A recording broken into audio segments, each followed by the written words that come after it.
ये लड़ाई कोई आज की नहीं है, ये लड़ाई 5,00,000 साल पुरानी है। नेता सदन ये बताएंगे कि शूद्र गलत है, कोई जान से पैदा नहीं हो सकता। नेता सदन ये बताएं शूद्र क्या है, और यही शूद्र अगर ढाल ना बने आपके तो आप सत्ता में कभी नहीं आ सकते, कभी नहीं आ सकते। वो हम ही लोग महसूस कर सकते हैं कि जिस मुख्यमंत्री आवास में रहें, अगर दूसरा वहां जाए तो वो गंगा जल से धुलवाए।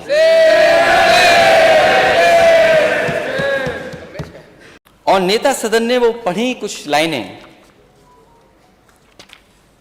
जिस पन्ने पर उन्होंने पढ़ा, एक पन्ना पहले क्यों नहीं पढ़ा आपने? हमें पढ़ाई बात की क्यों करा रहे हो आप? इसी किताब से लिया होगा आपने।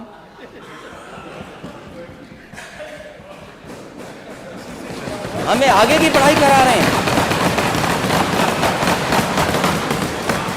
तो आपने एक पन्ना आगे पढ़ दिया, हालांकि अगर जहां आपने पढ़ा उसके अगर और आगे पढ़ते तो शायद हमारी वाली बात आ जाती, लेकिन वो बात आपने नहीं की, क्योंकि आप उतना ही करेंगे जो आपको सूट करेगा।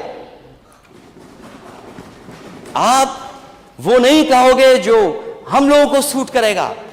इसलिए आपने अपने हिसाब से पढ़ा। मैं अपने हिसाब से नहीं पढ़ रहा हूं, जो किताब में है वो पढ़ रहा हूं, और अपना हिसाब नहीं सोच रहा हूं मैं इसमें। और अगर अपना हिसाब सोचता तो मैं कई और जगह भी है वो पढ़ता। मैं मुख्यमंत्री जी ने जो पढ़ा उसके एक पन्ने पहले मैं पढ़ रहा हूं, उसी कविता और उसी राष्ट्रीय कवि दिनकर जी की। द्वंद्व युद्ध के लिए पार्थ को फिर उसने ललकारा, अर्जुन को चुप ही रहने का गुरु ने किया इशारा। कृपाचार्य ने कहा सुनो, हे वीर युवक अनजान, भारत वंश अवतंस पांडु की अर्जुन है संतान। क्षत्रिय है रे राजपुत्र है, वो ही नहीं लड़ेगा, वो ही नहीं लड़ेगा। जिस तिस में हाथापाई में किस कूद पड़ेगा, अर्जुन से लड़ेगा। अर्जुन से लड़ना हो तो मत गाहो सभा में मौन, नाम धाम कुछ कहो बताओ कि तुम जाति के हो कौन।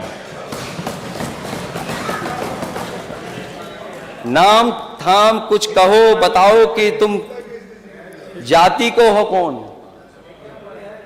जाति हाय री जाति, कर्ण का हृदय क्षोभ से डोला। कुपित सूर की ओर देखकर वीर क्रोध में बोला, जाति जाति रटते जिसको पूंजी केवल पाखंड। मैं क्या जानू जाति, जाति है वो मेरे भुजदंड। ऊपर सिर पर कनक छत्र, भीतर काले के काले। शर्माते हैं नहीं जगत में जाति पूछने वाले। सूत पुत्र हूं मैं लेकिन थे पिता पार्थ के कौन। साहस हो तो कहो ज्ञान से जाओ मत मौन। मस्तक ऊंचा किए जाति का नाम लिए चलते हो। मस्तक ऊंचा किए जाति का नाम लिए चलते हो, पर अधर्मण्य शोषण के बल के सुख के पलते हो। अधम जातियों से थर थर कांपते तुम्हारे प्राण, छल से मांग लिया करते हो अंगूठों का दाम। ये लड़ाई कोई आज की नहीं है, ये लड़ाई 5,00,000 साल पुरानी है।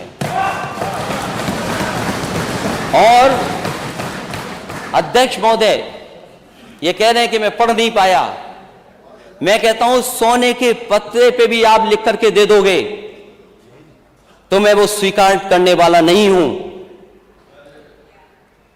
और मैंने ये रामचरितमानस के बारे में नहीं पूछा था, मैंने कहा नेता सदन ये बताएं शूद्र क्या है, और यही शूद्र अगर ढाल ना बने आपके तो आप सत्ता में कभी नहीं आ सकते, कभी नहीं आ सकते। ये पढ़ने की बात कर रहे हो आप? इतिहास के पन्ने उठाओ आप। क्या आपका घर, आप घर में गए होगे तो गंगा जल से धोया होगा आपको? ये कहां का सिद्धांत है? आज के जमाने का क्या सिद्धांत है ये? क्या अध्यक्ष महोदय, नेता सदन ये बताएंगे कि शूद्र गलत है, कोई जान से पैदा नहीं हो सकता और किसी भी कभी आप गंगा जल से नहीं धुलवा सकते हो? और हम रामचरित मानस के खिलाफ नहीं हैं। किसने कह दिया हम खिलाफ हैं? क्या हमारा स्टेटमेंट नहीं सुना आपने? क्या प्रचार करते हो आप? और भगवान सबके हैं, किसी एक के नहीं है भगवान। क्योंकि चंदा आप लेते हो तो आपके भगवान हो गए, और फिर जो गलत है वो गलत है। आप एक किसी को खड़ा कर दें कि यहां ताड़न का मीनिंग क्या है, हम भी 10 को खड़ा कर सकते हैं ताड़न का मीनिंग क्या है। क्या एक को खड़ा करके ताड़न की भाषा बताएं, मीनिंग बताएंगे आप?